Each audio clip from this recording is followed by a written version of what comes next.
Shalom Aleichem. I'm standing in front of 1866 80th Street in Bensonhurst, Brooklyn. The house behind me, I don't know if it's the original, but the property is where the Frierdiker Rebbe Rabbi Yosef Yitzchak was here on July 15th, 1930, at the conclusion of his almost year-long trip to America that began in September of 29. This was the house of Chaim Shneir Zalman, known as Chazak Kramer, Hyman Kramer, the son of Moshe Kramer, of the known Chabad family, the Kramers, who supported the Frierdiker Rebbe's activities and work in America from those years, 20s and 30s and 40s, and even later.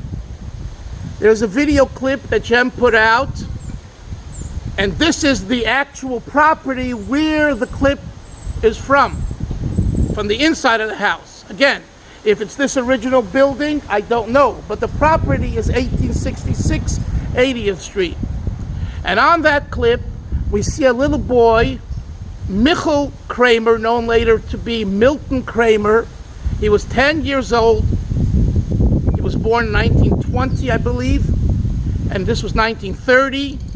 And you see a little boy singing on that gem clip. That's Milton Kramer.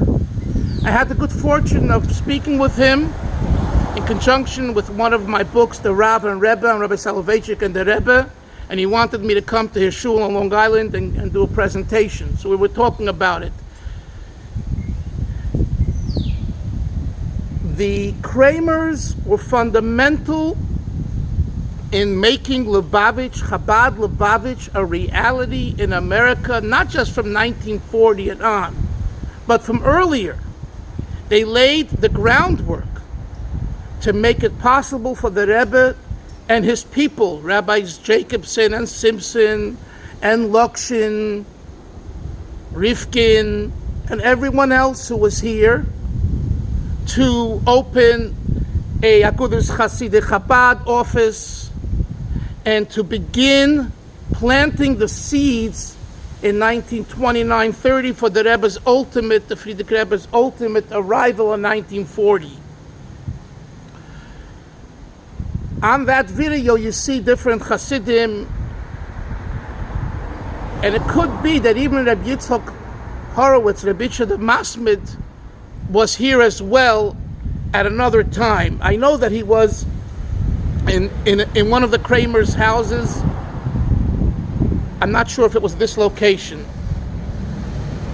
This is Bensonhurst. It's called Bensonhurst, and it's near the water. In those days, it was before air conditioners, so it was very hot in the summer. So people who were able to afford it had houses here. This was considered the country to Manhattan. So the Kramers had a house, I think, on Bath Avenue, which is closer to the water. But this isn't too far from the water as well. I believe on their house on Bath Avenue even had a shul there. Whether there was a shul here, I don't know.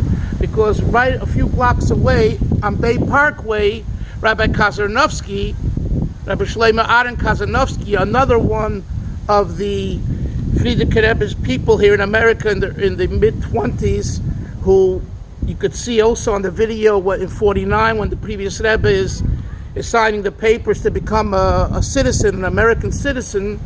Rabbi Kazarnovsky is there together with our Rebbe. So he was very involved with the Kramers as well. And Rabbi Kazarnovsky was a rabbi in a shul on Bay Parkway. But that, I believe, was later, because originally he was a Rav in Rochester, New York.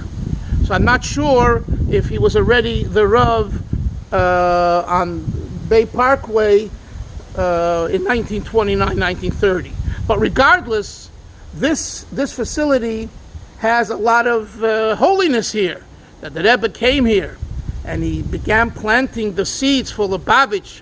Now, 90 years later, is a very special thing, something to remember and to take away with to teach our children, grandchildren, and great-grandchildren that not just in Crown Heights and not just in Brownsville, but even a neighborhood like Bensonhurst had Lubavitchers, and the Rebbe came here, and the Rebbe made an impact here, and it's an indelible impression that stands 90 years later.